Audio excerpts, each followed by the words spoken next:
Hello everyone, मैं हूँ CA Gopal रत्नधारिया and मैं आपको बताने जा रहा हूँ मेरी आर्टिकलशिप की फिनांस स्टोरी। अब ये स्टोरी मैं आपको इसलिए भी बताने जा रहा हूँ बिकॉज आपको at the end of this video एक इंपॉर्टेंट लेसन सीखने को मिलेगा। Now what I want to say is कि सबसे पहली बात कि मैं अहमदाबाद ही रहता हूँ, मेरी कोचिंग भी अहमदाबाद थी एंड मेरी आर्टिकलशिप भी अहमदाबाद से ही थी। तो मेरा कोई पीजी का या इसका खर्चा नहीं था। उसके अलावा मेरा जो इंडोर खर्चा था, जो भी घर का कोई भी खर्चा होता है, वो पेरेंट्स ही सँभालते थे। बट उनका इंसिस्टेंस ऐसा था कि मेरे वो आउटडोर एक्सपेंस भी वही हैंडल करे। बट आई डिनाइड देम कि भाई नहीं, ये तो मुझे सीखना है, यही तो मुझे मतलब पता चलेगा कि मेरी अर्निंग मैं कैसे सँभाल पा रहा हूँ और कैसे यूज़ कर पा रहा हूँ। इसलिए मैंने उनको डिनाई कर दिया। दूसरी बात मुझे ये बतानी है कि कौन से टाइप के खर्चे होते थे। जैसे कि फूड का खर्चा है, बाहर का कुछ भी फ़ास्ट फूड या ऐसा कुछ खाते हैं हम लोग। उसके अलावा मूवीज़ का खर्चा है, मूवीज़ के अलावा कुछ भी बर्थडे पार्टीज़ का खर्चा है। फिर किसी की बर्थडे होती है तो उस पे गिफ्ट्स का खर्चा है। फिर उसके अलावा जो पेट्रोल का खर्चा होता है, फिर कपड़े खरीदने का खर्चा होता है। ये सारे मूवीज़ देखने का खर्च सारे खर्चे मैं मेरी आर्टिकलशिप की इनकम से कवर करता था एंड आपको यकीन नहीं होगा कि मेरी आर्टिकलशिप की स्टाइपेंड इनकम बहुत ही कम होती थी, जो हर एक की होती है नॉर्मली सीए के लिए, क्योंकि हमारा मेन इंटेंशन होता है सीखना, ना कि कमाई करना। तो इनकम इतनी मैटर नहीं करती थी। तो जो भी स्टाइपेंड इनकम आती थी वो होती थी फर्स्ट ईयर में पर मंथ हमको 2000 मिलता था प्लस 500 कन्वेंस। सेकेंड ईयर में 2500 per month plus 500 conveyance and third year में 3000 पर मंथ प्लस 500 कन्वेंस। सो ये जो छोटी सी इनकम बनाते थे उसमें से इतने सारे खर्चे करने थे। तो ये मेरा सेकंड पॉइंट था। एंड थर्ड पॉइंट, ये इनकम में इतने खर्चे के बावजूद, जो भी केक वेक का सब मैंने जितने भी खर्चे बोले आपको, मूवीज के बाहर के जितने भी, पेट्रोल के जितने भी खर्चे, उसके बावजूद मेरा 500 पर मंथ सेविंग होता था। अब आप बोलोगे कैसे 500 पर मंथ? बहुत ही सिंपल चीज़ करता था मैं। मेरे जो भी मैं खर्चे करता था ना, तो फर्स्ट मंथ में मैंने जितने भी खर्चे किए थे, वो सारे मैं जब जब खर्चे करता था एक एक्सेल शीट में नोट डाउन करके रखता था। मोबाइल में ही एक्सेल शीट बना ली थी, उसमें मैं नोट डाउन कर लेता था कि इतने-इतने मैंने खर्चे किए। ये चीज़ करने से मुझे 2 बातें पता चली कि कितने खर्चे मेरे नीड की तरफ जा रहे हैं एंड कितने खर्चे मेरे वांट की तरफ। उसके वजह से मेरी जो वांट की तरफ खर्चे जा रहे हैं, जैसे कि अपने तो लग्ज़रियस खर्चे ही होते हैं, स्टूडेंट के जो भी खर्चे होते हैं, बट उसमें काफ़ी खर्चे ऐसे होते हैं जो नीड की तरफ जाते हैं कि भाई ये चीज़ें मुझे मेरी डेली रूटीन में चाहिए या तो वीकली रूटीन में चाहिए, तो ये खर्चे मुझे करने ही पड़ेंगे।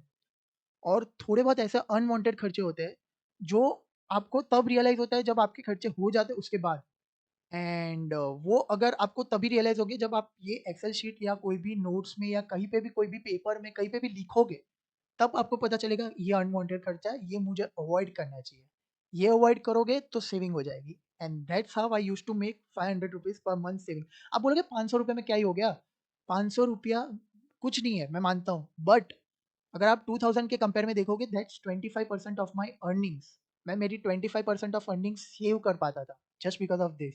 एंड कॉमन नोशन है कि 20% of your earning should be savings.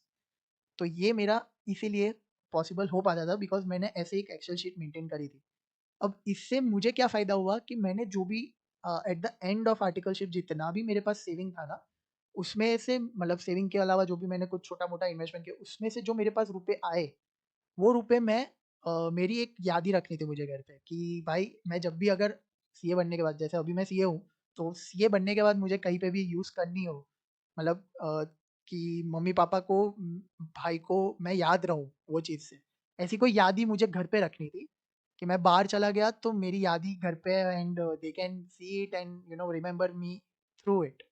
तो इसीलिए मैंने एक छवि खरीदी। मैं वैष्णव हूँ, तो हमारा ठाकुर जी का छवि आता है जो बहुत ही मतलब अच्छी खासी मैंने एक फ्रेम खरीदी थी, जो आपको इधर या तो इधर मिल जाएगी एंड वो फ्रेम बहुत ही महँगे होते हैं, बट मतलब you should not talk about the cost, but मैं इसलिए बता रहा हूँ क्योंकि मैंने 500-500 की सेविंग करके कितना बड़ा चीज़ मैं खरीद पाया। तो 12,900 समथिंग में मुझे ये पूरा छवि एंड लाइटिंग का वो पड़ा था and it was worth it because उसकी वज़ह से मेरे मम्मी-पापा बहुत खुश हुए। एंड मैं इसीलिए बता रहा हूँ कि उसके अलावा भी ये जो 12,900 का जो भी परचेज़ किया, उसके अलावा भी मेरे पास काफ़ी इनकम बची थी, जिसमें से मैंने थोड़े बहुत कपड़े खरीदे एंड बाकी का सारा रुपया दे दिया पापा को कि भाई अब मैं क्या ही करूँगा इतने रुपए का। एंड मेरी आर्टिकलशिप खत्म होने के बाद ये मेरी सेविंग मुझे इम्पोर्टेंस दे गई कि भाई मेरे को जो भी बड़ा खर्चा करना हो, I was able to do it myself. मुझे पापा का या किसी का हेल्प नहीं लेना पड़ा कि पापा आप रुपए कर दो, मैं आपको बाद में पे कर दूंगा, ऐसा नहीं करना पड़ा।